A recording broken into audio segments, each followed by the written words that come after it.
Hi friends, welcome to Tamil வீட்டு சமையல். இன்றைக்கி நம்ம பார்க்க போகிற ரெசிபி என்ன அப்படின்னா பன்னீர் பட்டர் மசாலா பார்க்க போகிறோம். ஸோ இந்த டிஷ் வந்து குழந்தைங்கள்லேருந்து பெரியவங்க வரைக்கும் எல்லாருக்கும் ரொம்ப பிடிச்ச டிஷ்ஷு. எப்படி செய்கிறதுன்ட்டு பார்க்கலாம். ஃபர்ஸ்ட் அடுப்பை ஆன் பண்ணிவிட்டு ஒரு கடாய் வச்சுட்டு கடாய் காஞ்ச உடனே 3 ஸ்பூன் எண்ணெய் ஊற்றிக்கணும்.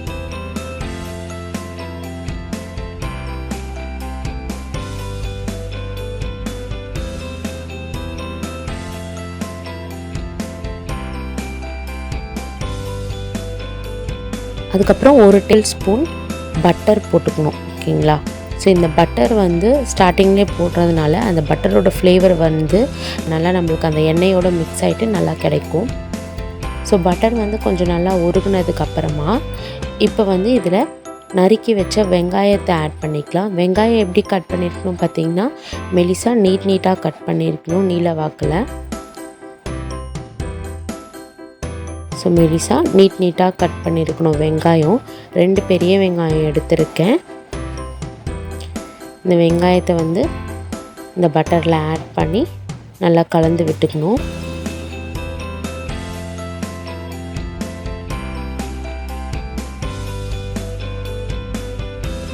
ஸோ இது கொஞ்சம் நேரம் வதங்கட்டும்.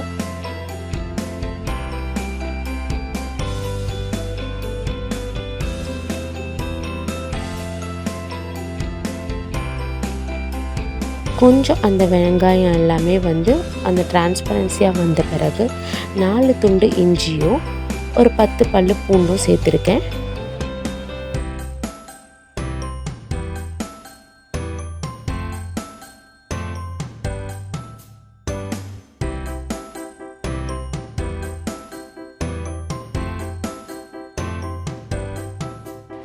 இது கொஞ்சம் நல்லா வதங்கின உடனே ஒரு 3 பெரிய தக்காளி வந்து கட் பண்ணி வச்சுருக்கேன் நீல வாக்கில். வெங்காயம் எப்படி கட் பண்ணமோ அதே மாதிரி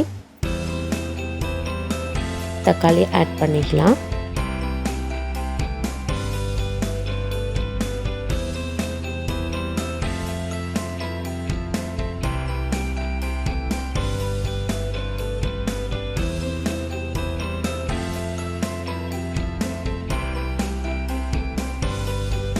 இந்த வெங்காயம் தக்காளி எல்லாமே வதங்கிறதுக்காக 1 ஸ்பூன் அளவுக்கு சால்ட் சேர்த்துக்கலாம்.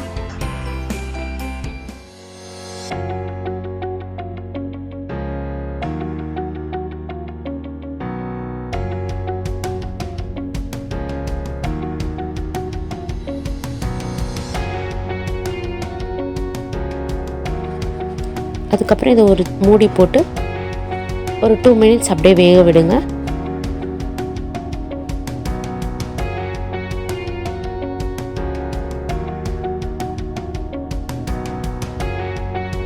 ஸோ அப்பப்போ ஓப்பன் பண்ணி பாருங்கள். ஓப்பன் பண்ணிவிட்டு நல்லா அந்த வெங்காயம் தக்காளியெலாம் நல்லா கலந்து விடுங்க, இல்லாட்டி அடி பிடிச்சிடும்.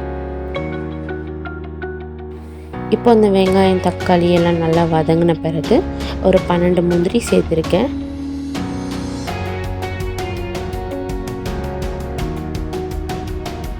இப்போ அந்த முந்திரி ஆட் பண்ணுறது எதுக்குன்னா அந்த கிரேவி திக்னஸ்க்காக தான் அந்த முந்திரி ஆட் பண்ணுறது.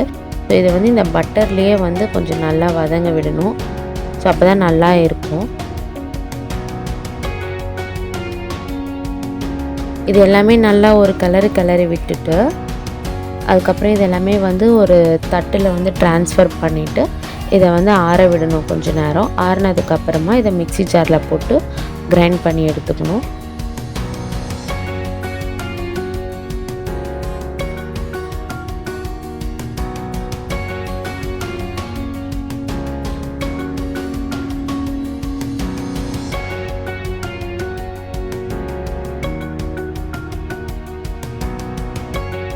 ஸோ இது வந்து கடையில் வாங்கினா மில்கி மிஸ்ட் பன்னீர் தான். இதெல்லாமே வந்து குட்டி குட்டி க்யூப்ஸாக கட் பண்ணி எடுத்துக்கணும். இப்போது அதே கடாயில் ஒரு 2.5 ஸ்பூன் எண்ணெய் விட்டுட்டு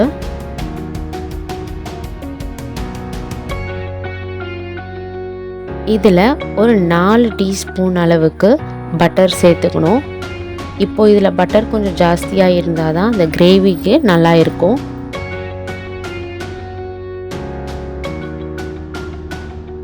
ஸோ இது நல்லா இந்த பட்டர் மெல்ட் ஆகிற வரைக்கும் கலந்து விட்டுக்கோங்க.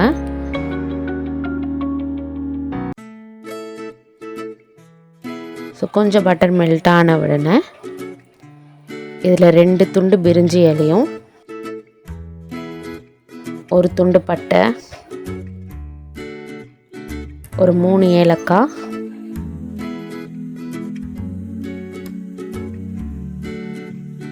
4 லவங்கம், இது எல்லாத்தையும் சேர்த்துட்டு நல்லா கலந்து விட்டுக்கணும்.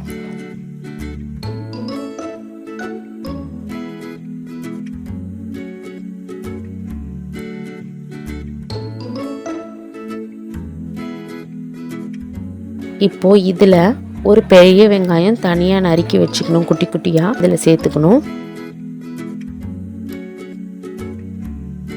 ஒரு 4 துண்டு பச்சை மிளகா நறுக்கி வச்சுருக்கேன், அதையும் இதில் சேர்த்துக்கணும்.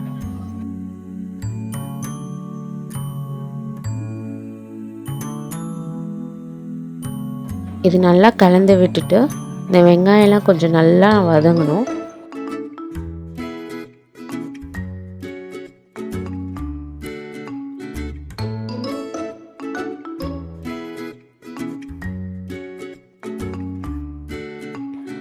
ஸோ இந்த மாதிரி வெங்காயம்லாம் நல்லா வதங்கின பிறகு இப்போது அந்த அரைச்சி வச்சுருக்க அந்த வெங்காயம் தக்காளி இந்த விழுது இருக்கு இல்லைங்களா, அந்த பேஸ்ட்டு அதை எடுத்து இதில் ஆட் பண்ணிக்கணும்.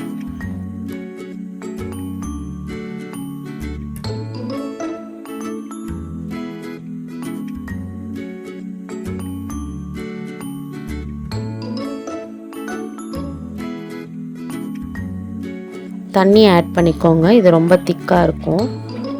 உங்களுக்கு எவ்வளோ தண்ணி தேவைப்படுதோ அந்த அளவுக்கு தண்ணி ஆட் பண்ணிக்கலாம். உங்களுக்கு இந்த ஸ்டேஜ்லேயே சால்ட் இன்னும் கொஞ்சம் தேவைப்பட்டதுன்னா நீங்கள் ஆட் பண்ணிக்கலாம். நம்ம ஏற்கனவே உப்பு சேர்த்துருக்கிறதுனால, வெங்காயம் தக்காளி வதங்கும் போது உப்பு சேர்த்துருக்கிறதுனால ஸோ இப்போ சேர்க்கணுன்றதுக்கான அவசியம் இருக்காது.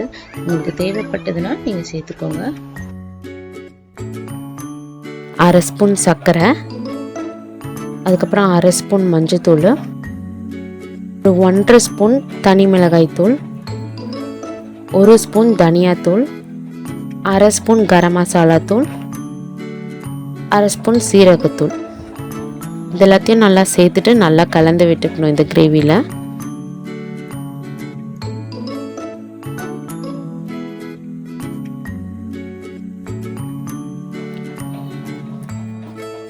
உங்களுக்கு இனிமேல் திக்காக இருக்குன்னு தோணுச்சுன்னா இன்னும் கொஞ்சம் கூட தண்ணி சேர்த்துக்கலாம்.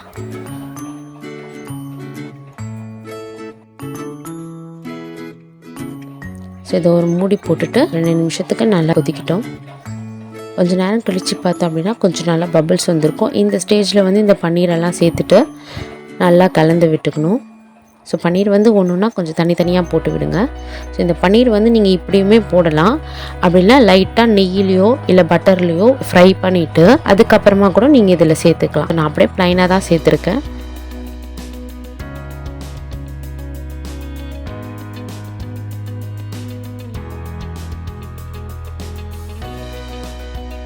ஸோ கொஞ்சம் நேரம் மூடி போட்டு விட்டுட்டு கொஞ்சம் கொதிக்கிட்டோன்னு விடணும். இப்போ பாருங்கள் நல்லா பபிள்ஸ் வந்திருக்கு, நல்லா கலந்து விட்டுக்கணும், நல்லா கொதிக்குது.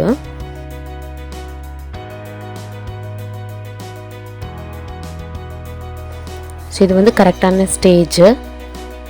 இப்போ இதில் கொஞ்சமாக மல்லி தழைகளை கட் பண்ணி போட்டுட்டு எடுத்து வச்சுக்கலாம். இதில் நீங்கள் இன்னும் கொஞ்சம் கூட வாசனைக்காக இந்த கஸ்தூரி மேத்தி கூட நீங்கள் நுணுக்கி போட்டுக்கலாம். இதில் இது ஒரு பவுலில் ட்ரான்ஸ்ஃபர் பண்ணிவிட்டு கொஞ்சம் கொத்தமல்லி தூவிட்டு ஒரு துண்டு லெமன் வச்சுட்டு லெமன் புழிஞ்சு சாப்பிட்டா இன்னும் சூப்பராக இருக்கும்.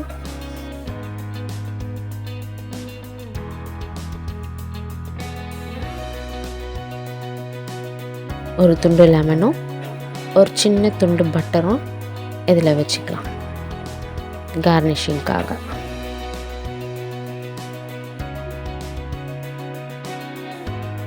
அவ்வளோதான், டேஸ்டியான பன்னீர் பட்டர் மசாலா ரெடி. கண்டிப்பாக ட்ரை பண்ணி பாருங்கள், குழந்தைக்கும் ரொம்ப பிடிக்கும் இந்த டிஷ்ஷு. இந்த வீடியோ உங்களுக்கு பிடிச்சிருந்துன்னா லைக் பண்ணுங்கள், ஷேர் பண்ணுங்கள், மறக்காமல் கமெண்ட் பண்ணுங்கள். நம்ம சேனலில் புதுசாக பார்க்குறவங்க சப்ஸ்கிரைப் பண்ணுங்கள். தேங்க்யூ. பாய்.